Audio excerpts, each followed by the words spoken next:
Hello, I'm Arthur. Welcome to my lab. Tech2C has recently released a modified version of his E3D mount, and this is the older version that he originally released. This is pretty much how it looked like. So the way it worked is that you would put the screws to mount this onto the X carriage from this side. You would slide the screw in and mount it on the X carriage, like so. I didn't really care much for this design, and I redesigned this, and I actually mentioned this to Tech2C, but he preferred his approach, so that's how it stayed. But recently he's redesigned this part, actually both of these parts, both the X carriage and the E3D mount, and funny enough, the change that he made was exactly the change that I made, which was to add the nut traps here for the screws, and to have the screw mounting this carriage go from the back side, so that with this whole assembly put together, you can easily remove the whole assembly with the hot end and everything else, and replace it with something else. So I have a little bit of a satisfaction that eventually, after 6 months, I think, Tech2C decided to go the route that I went originally. But I still prefer my changes to his updated version, and here's why. So he's rearranged this X carriage. He now goes from this side with the screws, and there's a little recess which I don't think is necessary, so mine doesn't have this. But still, to mount the bushings holders, you have to use a screw and pliers, and I think he goes from this direction, like so. And so you have to use two tools to put this together. My X carriage has these nut traps for the bushings that go here, so you can easily unscrew 3 screws here, move the carriage out of the way, and slide the bushing out, which is very helpful if you're using plastic bushings that have to be replaced from time to time. That's what I do, and so I really like this approach. That makes it much easier to replace these bushings. Of course, if you use metal bushings, then you probably don't care. But that helps me. And I use these traps for end stop switch. That's not a big deal, but still, I think it just makes life easier to drive the screws into the nuts. So anyway, so this. Oh, and another thing is that in my version of X carriage, the bottom of it is flat, so you can glue a strip of LEDs on the bottom, and then you have light shining on your printed part as you're printing it. So I think that's neat. I like this, and it works very nice for me. So in his version, he has the same ending on the bottom, same finish, so there's like bumps and whatnot, so you can't really mount LEDs on this surface. So I like this better. But really the biggest difference was, again, in E3D mount, where not only did he add these nut traps, but he's also relocated this mount for the sensor, for the bed leveling sensor, to the side. And I think that this is an excellent change. I really love how he did that. It will make this mount a lot more stable. So that's a great change.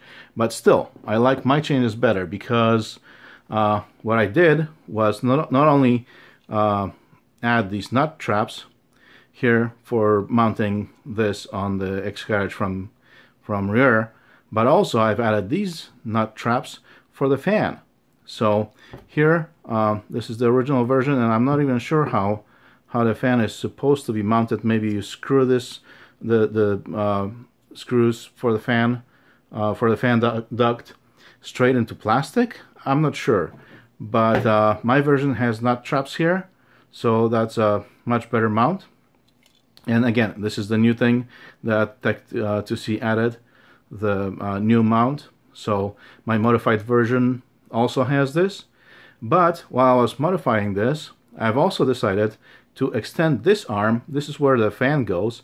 So I've extended this arm and added 3 holes for the screws, so you can mount a PCB here, perhaps, with junction box connections for all your wiring. So you can have harness coming in, go to the PCB, and then branch off to individual components.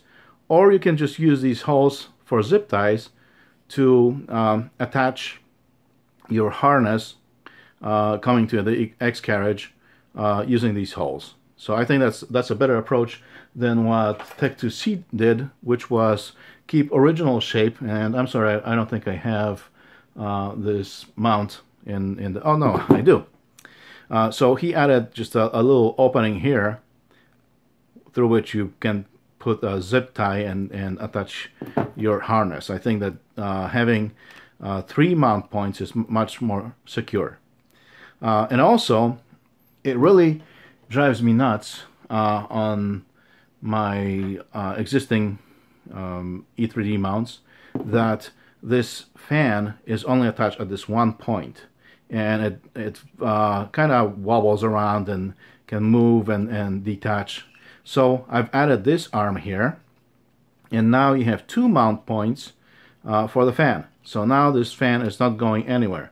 It's attached securely. So you have this arm, and I had to make both of these arms a little bit wider to allow room for the nut traps here for the fan. And that's another change also, because originally this was just a round hole for a screw to go through, and you'd have to use nut on the other side to attach the fan. So now, even though this fan actually uses M4 screws, but and you can use M4 screws just like I did here, just for testing.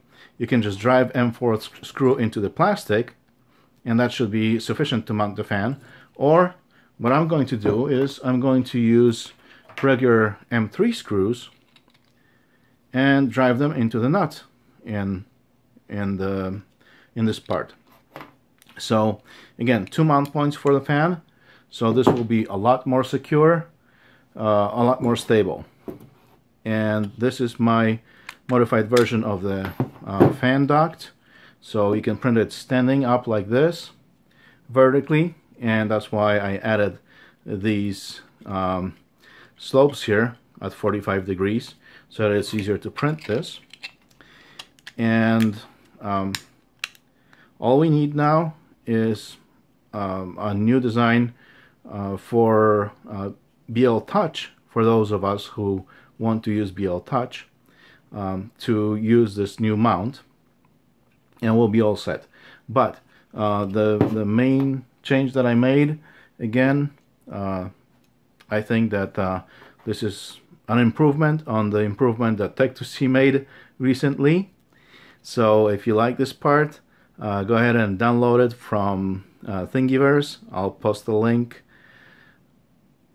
to this video's description, and let me know how it works for you. If you like the changes that I make, if you like this video, give me a thumbs up. And if you want to be notified about new videos that I post on various topics, including 3D printing, electronics, and all kinds of random stuff, then subscribe to my channel and you'll be notified about new videos. See you guys later.